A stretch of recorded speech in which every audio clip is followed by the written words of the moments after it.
Welcome to our Meet the Authors event held by the More Than Human with Diana García and Alessandra Baltodano Estrada. This is the last Meet the Authors event of Volume 10, Peace.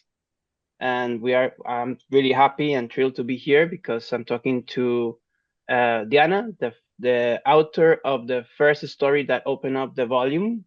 She's Volcanic Diaries, and Alessandra also with a story called The Dissolution of the Caterpillar, and she's our co-founder of Wimblu as well. So why do we do these encounters? I want to take the time to explain. At Wimblu, we believe that stories have the ability to bring us together around a collective imagination and create a refuge where we can connect with other people and the world. This is why at Wimblu, we have set out to create spaces of community around stories, to come together to navigate these uncertain times we live in, connect with different perspectives, and imagine other possible worlds. The Meet the Authors encounters are part of our efforts to connect the persons behind our stories and create a community of storytellers addressing the intersections of ecology and spirituality. These conversations allow us to delve deeper into the themes of each story that each story explores, the creative processes involved, and the worldviews from which they emerge. Today, our first guest, like I said, is Diana García, a writer of mixed US-Costa Rican heritage and the author of Paradise Lost, a novel, in 2023. She has a master's degrees in library and information science from Pratt Institute and a Bachelor of Arts from Duke University. She is fluent in English, German, and Spanish, and currently lives in San Jose, Costa Rica, with her life partner and 2 cats. She is the author of Volcanic Diaries, a text from which, weaving the story of Irasu volcano with her own, Diana traces the continuous transformations that follow a collision, wondering how to find peace in a disquieted body. Our second guest is Alessandra Baltodano Estrada, a documentalist and anthropologist, also the co-founder of Wimblu. Through creative documentary filmmaking, she seeks to develop narrative forms that recognize the soul of the earth, the continuities between our internal and external worlds, and the complex intersection, social, political, ecological, emotional, spiritual, that shape each landscape. She is the author of The Dissolution of the Caterpillar, a short film in which Alessandra observes what remains undisturbable when life undoes us. So thank you both for being here. I want to start our conversation going into the creative processes that you both had doing these stories. Volcanic Diaries and The Dissolution of the Caterpillar both seem to begin with a question. Diana asks whether it is even possible to find peace in a disquieted body, and Alessandra asks what guides the caterpillar through dissolution, the same thing she asks of herself. Could each of you tell us how that initial question or curiosity shaped the creative processes from there? Maybe Diana can start. Well, first of all, thank you for the invitation, and it's really wonderful to be a part of this conversation. For sure, what eventually evolved to become Volcanic Diaries, and we can talk a little bit more about that later, started with this question: is it possible to find peace in a disquieted body? And on a personal level, that question arose out of an attempt or multiple attempts in my adult life to come to terms with or make peace with this experience of childhood trauma.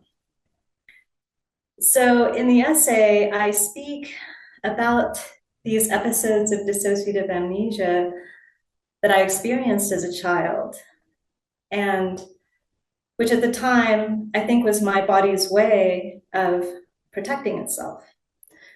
Right? As a young child, you don't have the resources or the capacity to make sense of experiences like domestic violence or international child abduction. So my young, still developing brain said, no, you're not going to deal with this right now. We're going to get on with the business of surviving and thriving. So we're going to block out these memories and experiences, and unfortunately, language, and move on. But once I reached adulthood, that strategy no longer worked. And it took having a midlife crisis for me to confront what had happened to me as a child, which of course was having very real and serious consequences in my adult life. So I had to seek out help, and I was fortunate to find a really wonderful therapist in New York who could help me through this crisis and to help me to understand, both emotionally and intellectually, that what I was suffering from was post-traumatic stress disorder. And that was a good thing, because it's important to be able to make some sense of one's experiences. At the same time, my body had already found its own way to counter the effects of PTSD, and that was by going outside. Being in nature was something that my family instilled in me from a very early age, and that was a very positive aspect of our family life. We all have good memories around this, whether it's visiting Irasu or going for picnics in the mountains here in the Central Valley, or going on camping trips for a week on the beach. So from those early experiences of being outside and having positive associations with this, I developed a love for the natural world. And this was something that my body knew intuitively to be grounding and calming, but of course also exhilarating and joyful, right? So I knew the outdoors to be this place where I could leave the spinning wheels of my mind behind. That was so beautiful. Thank you, Diana, for sharing, and thank you, Paula, for hosting this conversation. I'm also very grateful to be here. Yeah, the starting point. It's always so hard to know what is the starting point of a piece, right? But I think for me, in the case of this film, it was something that was gestating, is that a word? In my body for a long time. And when we started working on this edition about peace, yeah, something was calling me to create around this that you mentioned, Paula, about that life will undo us somehow at some point. That life has this way, of creating sometimes challenging conditions, or putting into question things that are very essential to our identity. And if we don't resist that, if we accept that, then it can be very difficult. But suddenly there's something there guiding, right? There's something right, very much at the core. And this is, of course, not something that I came up with. I've had a lot of really great teachers pointing me towards this part of myself, that there's the surface experience of things, and then there's a deeper experience of things. And that very deep within us, there's always these, I have a teacher who calls it an okayness. There's an okayness throughout experience. So I think it was a perfect meeting between the exploration of the addition and my own like life processes, meeting at a certain point where, okay, this film needed to be done, because it was not something that I like planned ahead, or it was not something that I had in mind, but I just had a very strong feeling from an experience I was living, a lot of like intellectual and like, emotional somatic exploration of what peace is through the process of making the edition. And I think it all sort of like came together, and from that the film sort of emerged, because I do feel it did emerge. Like for months I had the idea, but I didn't have anything else, I didn't know how it would look, I didn't know. And then sort like all of a sudden, like it made sense that this film needed to be like it is. um but I do believe that it's things that have been happening in my body for like a long time, and that then suddenly there are like the conditions for something to come up from. Yeah. Thank you both for sharing this. I think it's interesting to listen to both answers. They are grounded in the body. Mm. Like this question that you are both exploring, in a sense, comes from paying attention to your bodies. Another thing that I think is in both answers is like this idea of, it comes a time when we have to confront this what is happening to our bodies, what our bodies is telling us, right? Like in a sense that it takes bravery, it takes also will, and I believe that both the stories have this also this component that is in a way, I don't know, it feels like really liberating in a sense. So my next question is related to peace, in a sense that in Volcanic Diaries, Diana describes Irasu as something that models a path forward, not because the volcano is still, but precisely because she is always potentially active, always in transformation, and yet remains on a touchstone that holds Diana in that present. In the Dissolution of the Caterpillar, Alessandra describes something deep within, both in herself and in the caterpillar, that remains undisturbable even as life undoes everything around it, or inside it. And did working on this piece change how you understood peace, not as a stillness or resolution, but as something that coexists with disruption?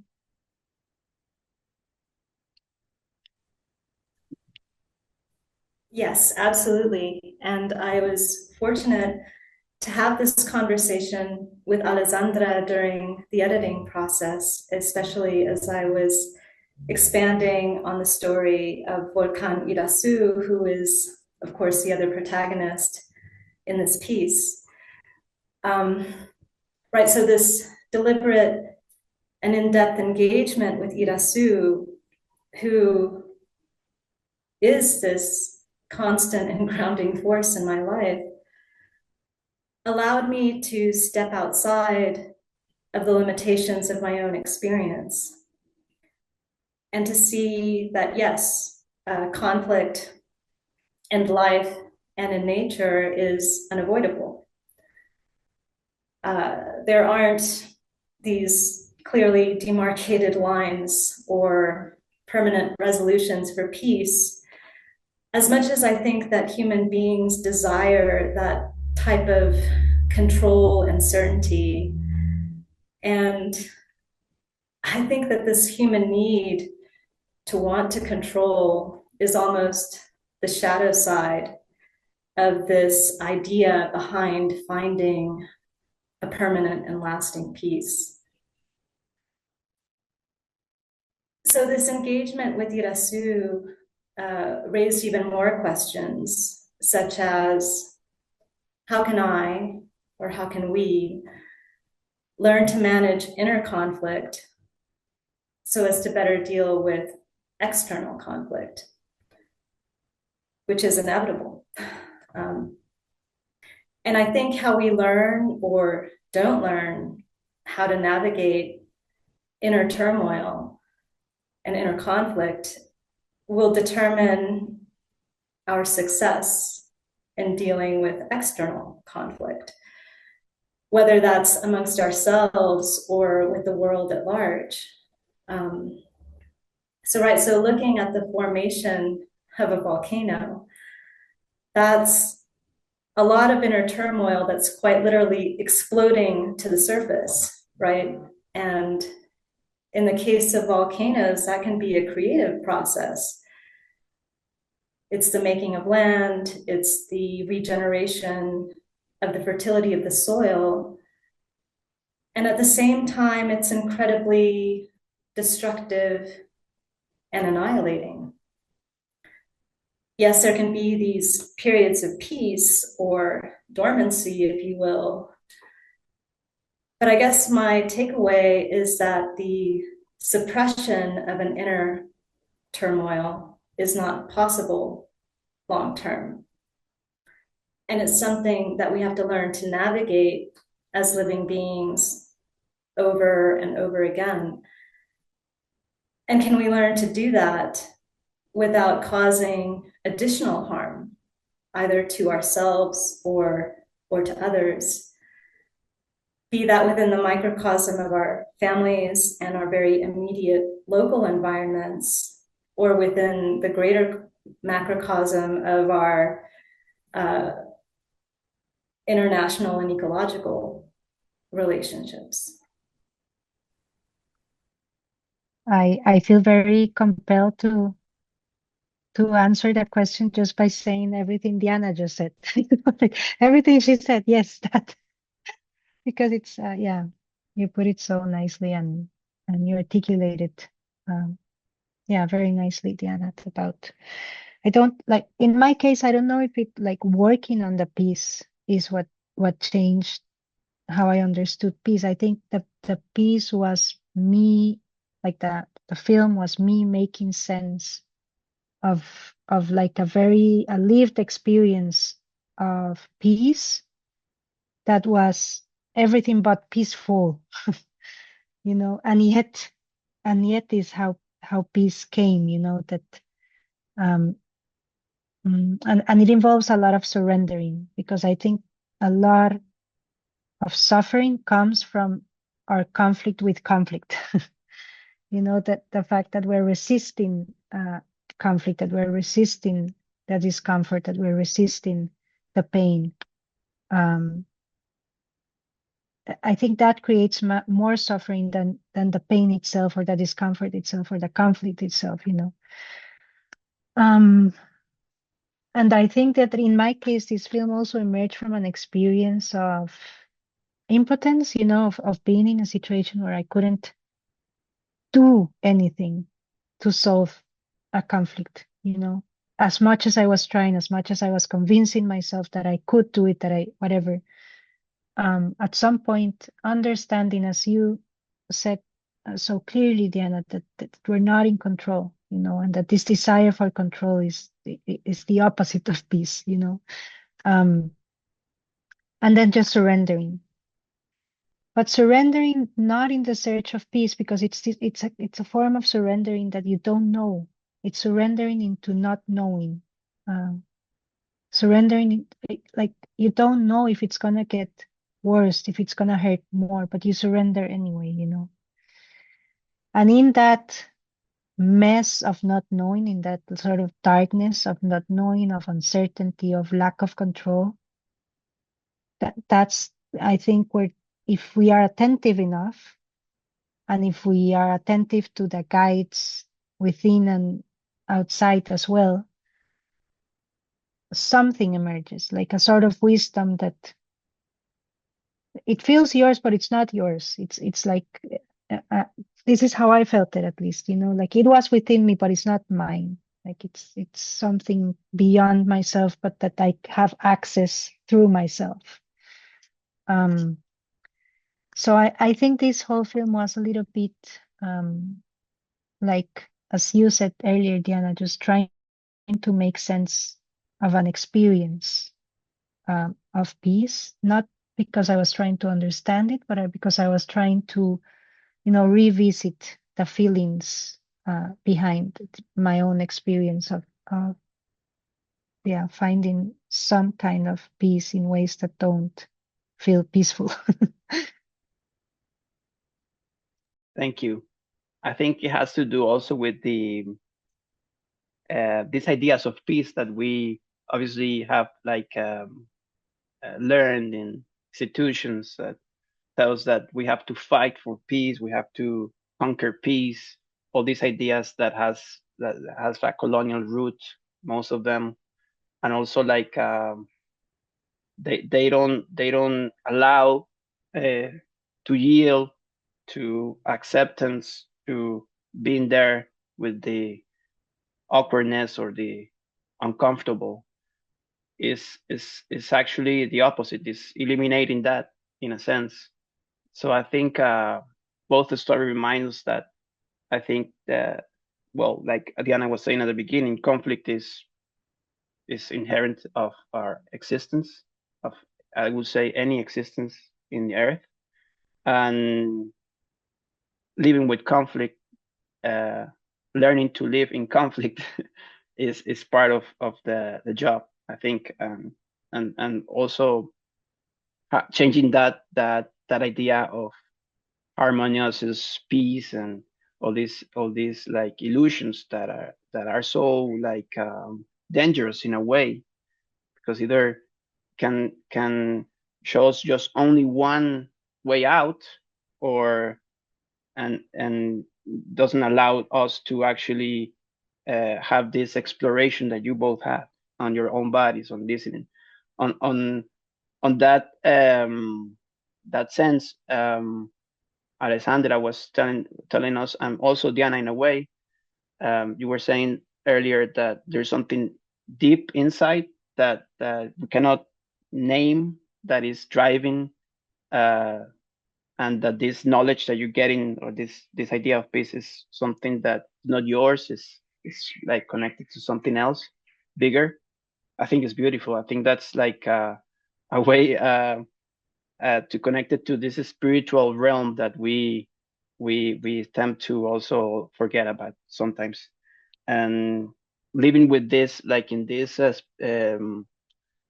idea that Diana was sharing before, of um, the volcano being a destructive and also a constructive uh, element, or that marks an ending and also a beginning, makes me think about this existence as something liminal, that we are in a state of, like a liminal state, in a sense, when it comes to peace and conflict, is the same. I want to talk about a little bit more about the medium that both of you chose. Alessandra's film is deliberately brief, brief observation that resists explanation and refuses to turn the caterpillar into a metaphor. Diana's essay is long and layered, accumulating detail the way volcanic rock accumulates strata. Can you expand on the form of your pieces, what each medium or format chosen allow you to explore and tell? So this piece, Volcanic Diaries, took the form of a braided essay, and this was also Alessandra's encouragement, I have to add.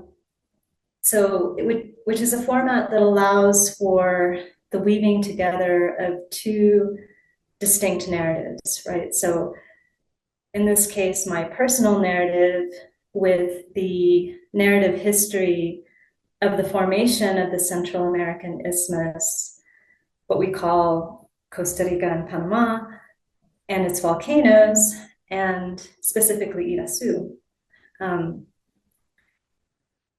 So it's a format that I think allows a writer or a creator, because I think it can go beyond the written word. It allows a creator to make some interesting juxtapositions, right? And to also expand the text beyond the personal and the individual. It also allows thread together their own interpretations and understanding based on what's being presented. So it's a format that I think creates an opening for conversation and contemplation between, in this case, the human and more than human world, because it opens up the aperture, right? So it's not just looking through the lens of one particular type of experience. As you said, Diana, we worked together on your text and this weaving, and now I'm like just now realizing how much of that work also permeated my work, you know, that of this idea of the juxtaposition and two stories that are not trying to talk about each other, but that when you put them together, a third thing emerges, you know, that it's hard to make tangible. In my case, I think with the film, I tend to work from a very observational approach. Most of my work, written as well, but definitely on film, is observational, contemplative. And in this case, I like one thing that I very deliberately wanted to explore was like this work with archive, that I wasn't shooting for the film, but I was going through archives, my own, and like, you know, others, third parties, like old, very old footage as well, to try to put the story together. Like I didn't want to create anything new. I wanted to make a film out of elements that already existed, and of this play of, you know, what happens when you put certain things together. And I think that this was very interesting because it was more about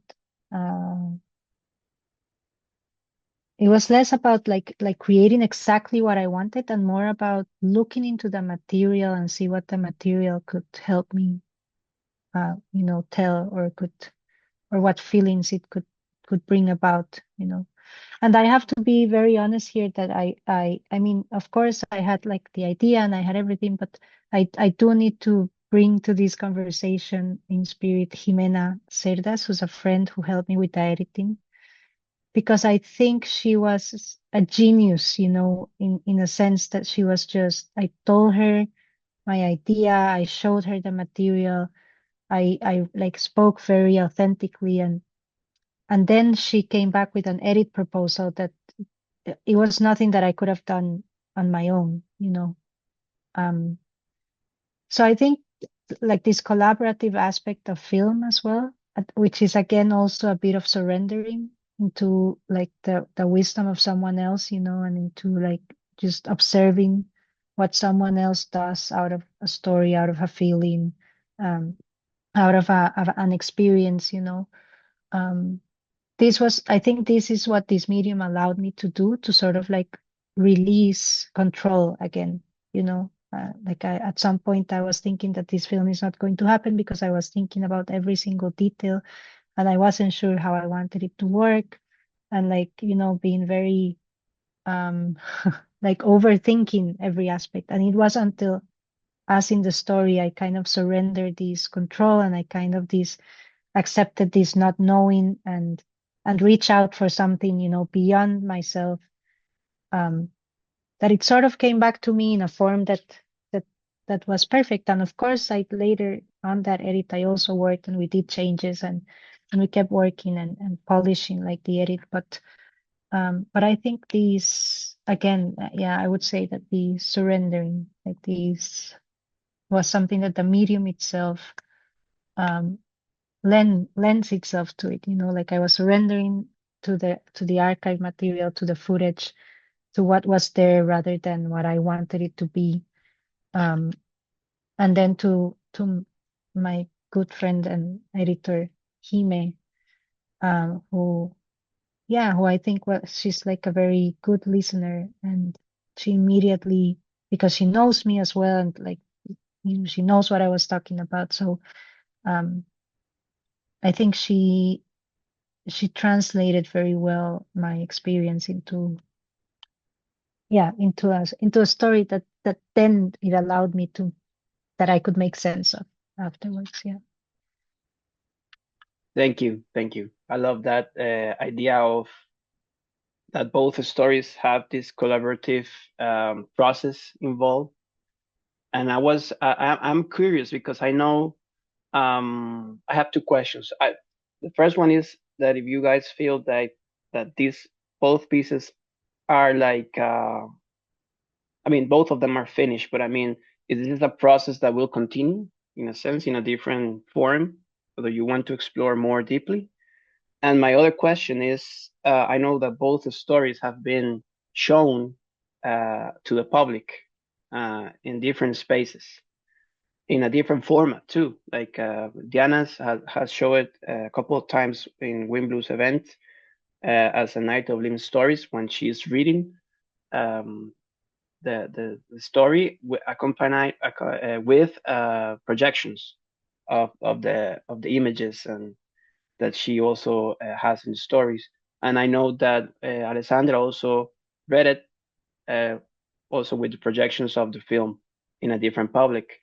I have read a lot of comments afterwards, especially on Diana that we have shown both. I wasn't in Alessandra, that's what I don't know, but that's what I'm asking. But I know that a lot of people were like really impacted about like the honesty and the bravery and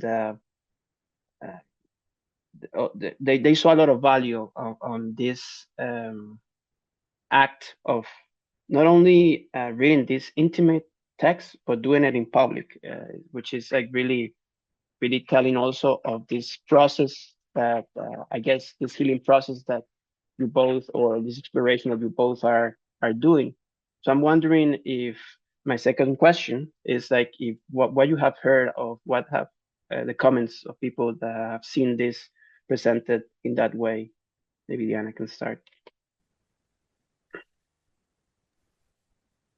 Well, I have to thank all of you because from working with Alessandra to develop the story, I felt very held by her in the editorial process. And then when we've done the Living Stories events, Pablo, you and Carolina did such an incredible job, or you did an incredible job of putting together the background of film and sound based on the photographs. And I felt held. So I felt that I could share this story in a public space and it would be all right, you know, because I felt already so supported by Wimblu. I can't off the top of my head remember comments other than I was touched that it was resonating.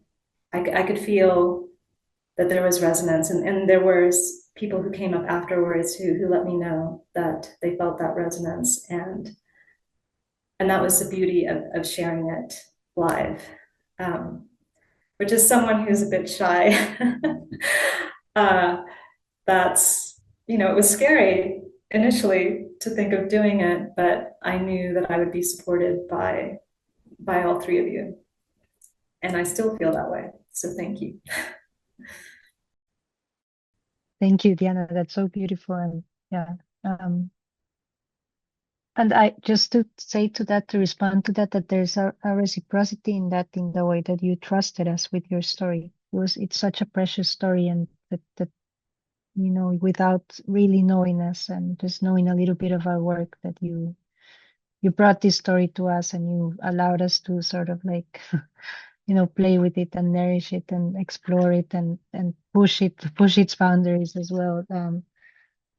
There's a lot of trust in that I really want to recognize and appreciate. I've only shown the film publicly once, and I didn't show it as a film. I show it as a life story, as we call them at Wimblu. You know, I was reading like the off voice. I was reading it live as we had the film, you know, running behind me, which was such a beautiful way to present it. I have to say that I really enjoyed it, and it made it so felt. And it felt like doing the film all over again in a way. And it was also presented with other two stories that from our magazine that are also beautiful, Mutant and After Beetlejuice by Len Murusalo and Mutant by Valeria Sestua. And the context in which it was presented, it was like an academic symposium in which we were speaking about cinema, environment, affect. These were like the topics, activism. And we did a storytelling night there, very like playfully titled Bodies of Knowledge, because it was within like this very academic format, the event, but really like these are like academics with a very like deep sensitivity, and they were speaking very much about affect and the body and everything. So it was beautiful because this was a space about, you know, the knowledge of our bodies and like how our bodies know things that we may not rationally know why they know it, you know. um and yeah, I mean, it was a beautiful reaction. Like some like people were really resonating again, not just with my story, but with like the whole curation for that night about this idea, you know, about this, because like the prompt question that night was something of like that when was a time that you knew something that you didn't know why you knew it, you know. And what people share was really beautiful, you know, like there were stories about women who knew they were pregnant before like rationally knowing they were pregnant, you know. And you know, some like stories about feeling safe or feeling in danger, or all kind of information that we're getting through our bodies, all kind of wisdom that our body holds, and that we don't normally pay attention to it, but it's happening all the time. So I think that this was it was beautiful to have the film in a context that opened up this kind of conversation, you know, that what is it that our body knows, because this is basically like the film. It might sound like we're talking about something, like I'm talking about something like metaphysical or whatever, but I like, for me, spirituality is very in the body, is very material, is very, it's something that is very ordinary in a way. um so to be able to open up this conversation was very, very beautiful, you know, just through observing our own bodies. In the film, my own body is the body of the caterpillars, you know. I think this is, you know, I think art is nice because it doesn't, like, the conversation wasn't about my film, but it's more beautiful to see the conversations that happened out of the film, you know, that or that are opened by the film. I think this is the most beautiful part. Yeah. Well, I think I have seen like some of the comments like people have made in the social media and also on the events that we have shared, and I think you both of you have like a lot of courage to talk about these topics that seems to be in the status quo as something that is secondary. Mental health, um, seeing the body as a way of knowing, to understand reality, is there are topics that are sometimes overlooked. Or I know mental health has changed, uh, but being in an academic space and talking about the body as a way to know, um, it takes courage, and it takes courage just to talk and open up and tell this in public. So I appreciate that. We are really thankful. My last question, to respect the time, I want to touch on the emotional and spiritual dimensions of of these explorations that you're both doing.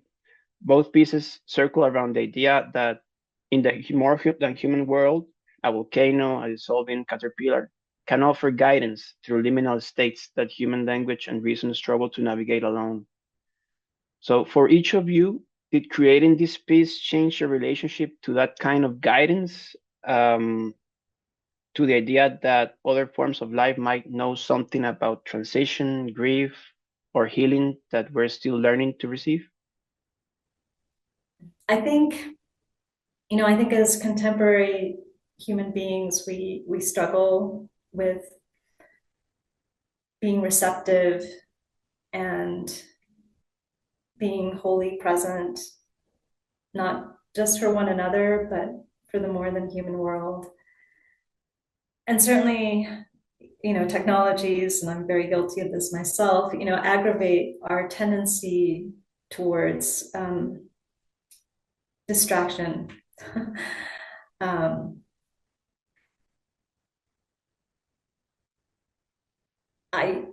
I do think we have a lot to learn from other forms of life that can't necessarily be conveyed through human language or reasoning.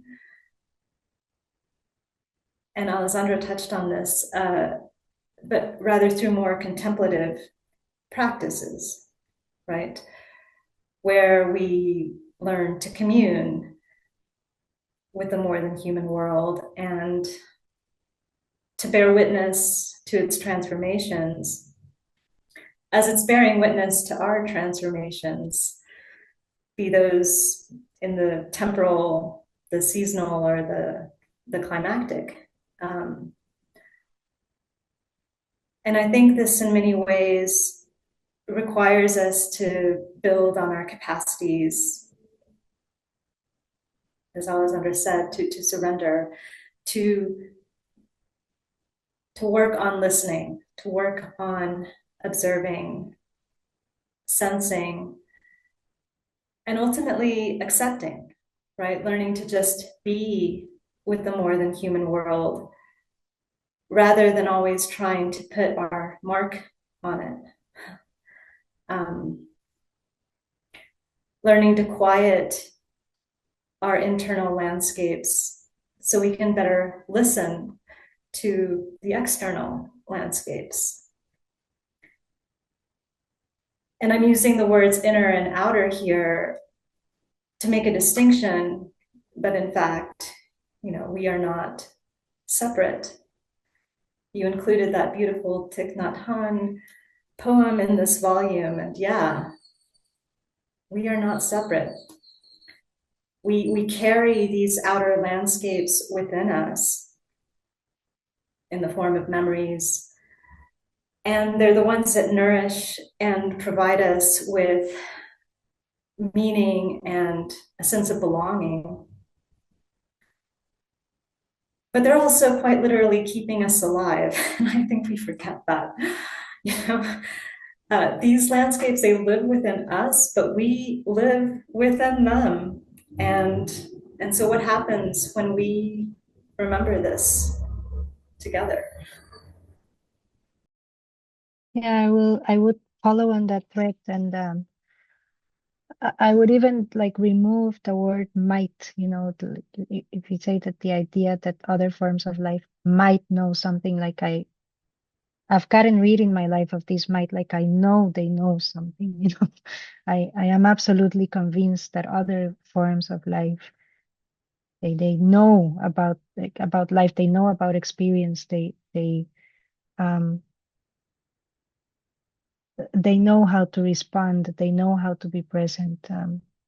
I'm not idealizing it in a way, because I also know that they also struggle, that they also come upon difficulties, that they are sometimes where they don't know, especially dealing with the wreck that we've made in this planet, that, or not we, but that some human beings have brought upon onto this planet, and that a lot of beings are now finding themselves also living with uncertainty, also living with fear, also living with, so it's not this kind of idealization, But you know, knowing that every creature on this planet has what it takes to be alive in this planet.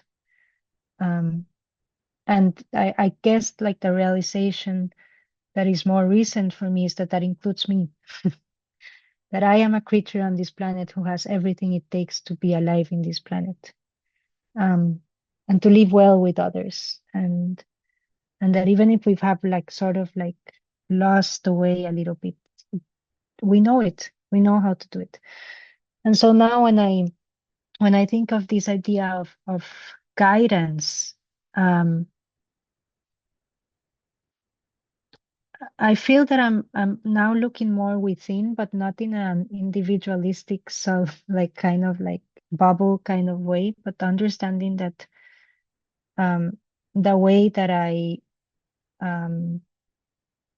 we are relationships, you know. So the more I enter into relationship with otherness, the more expansive my own sense of self can be.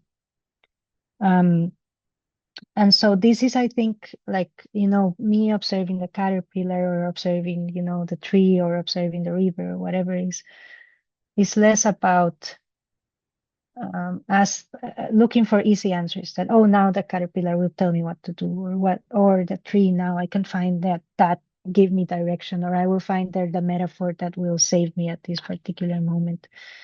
But more just like as a witnessing, you know, as an observation that there's so much otherness in this world, dealing with things that resonate, that, you know, that rhyme with one another, that are connected with one another, that you can find some source of similarities, but that are experiencing such a like diverse, you know, in an infinite diversity of ways, you know. So I think that in it's in like the appreciation of this otherness, of these like myriad kind of strategies, that I can that I also start to understand that, oh, I have to ask myself my question, that what is my strategy and what is my way, and and if I'm not a river, or if I'm not, or I mean, if I don't have this perceptual system that the caterpillar has, or if I don't have the physical capacities to transform as the caterpillar does, but how do I do it? How do I transform? And I guess this is the juxtaposition that you were talking about earlier, Diana, that when we start to pay attention to otherness, we start to pay attention to ourselves as well. You know, like it becomes sort of a portal, like that it goes like round and round, you know. So yeah, I do think that not just making this film, but like our whole work with Wimblu, you know, and like our work with our authors, like I'm so lucky to be in these editorial processes with like talented authors like you, Diana, because these are all those instances in which I can be attentive to others' experiences that somehow bring me back to my own experience and put me in conversation with life, you know, with life in a more expansive way. And at the same time reminds me that there is a wisdom and authority in my heart that I can always go back to, you know, that I also am a form of life that has, you know, my own wisdom and experience to rely on. So it's this kind of guidance. And I don't know, maybe the word is not guidance, but more like like company, you know, like to feel in company, because I'm also a part of it. And it makes me realize also that it's in this, like I can also be a creature being observed in my experience, you know. And yeah, I think these are all nice questions to have. I don't have answers about if we are receiving this wisdom. I just, yeah, I think we are part of this wisdom, and we're just like trying to figure out how to make sense in a language that is very limited. Yeah. Mm. Wow, there's a lot of things on that answer, on both answers. I think Mm. I think guidance is also something that we need to really signify, because I don't think there is a perfect guide or a, in that sense. I mean, when we find guidance in something, is usually what we're doing is taking away all the negative and just looking at the positive of that guide, so, or what we need about that guidance, in our specific context. So there's a lot of ethical and existential questions that are coming to me at this moment, because of these Yeah, and answers.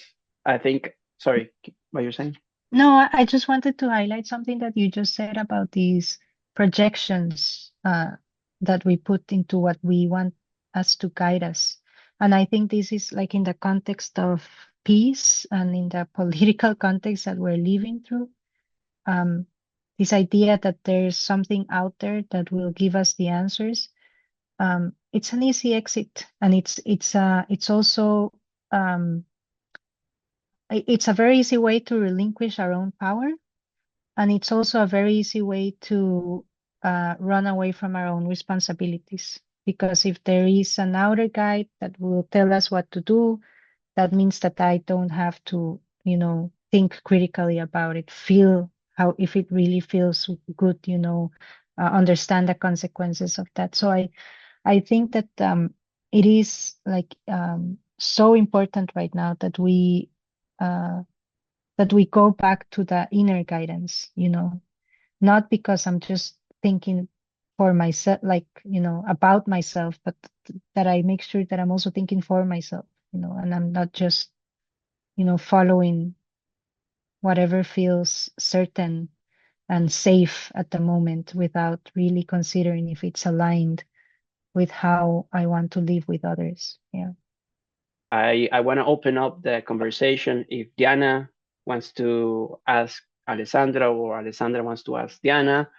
I just want to say how much I love the dissolution of the caterpillar, and that it very much resonated with me. And I think I want to thank all of the other collaborators, all of you, Wimblu, and all of the collaborators, because it's been such a rewarding experience to have our stories in relationship too. And it's just so unlike anything I've ever experienced, which leaves me with a sense of like, I have this community. We may be all over, spread out all over the world, but we're resonating with each other through these stories and having these conversations with one another. And I'm so thankful for that. Yeah, I think I can briefly follow up with that, similar to what I was saying before, that it's about this company, and it's feeling like how accompanied we are in this life.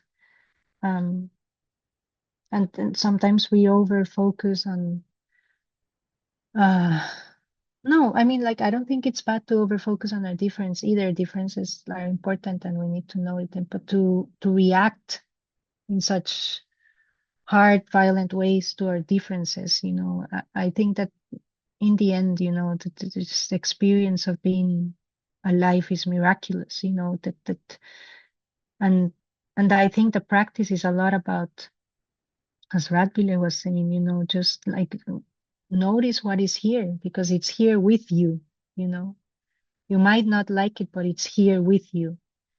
And it's so strange that we are going, that what, if there's something here with us, like, why would we want to destroy that? Like, why would we want to get rid of that? It's here. What does that mean? Like, what does it mean to live with that, even if we like it or we don't like it or whatever? So it's good to feel held and in company in times like this. And I just hope that, and I include myself, I hope that we could reach out more for each other across our differences, and not just across, what already unites us. Yeah. If you want to support our project, you can share this episode, visit our digital magazine wimblu.com, subscribe to our newsletter, or join our Patreon community where you can access exclusive content starting at $3 a month. Your support allows us to create and share content that reimagines a fair and healthy world for all life forms.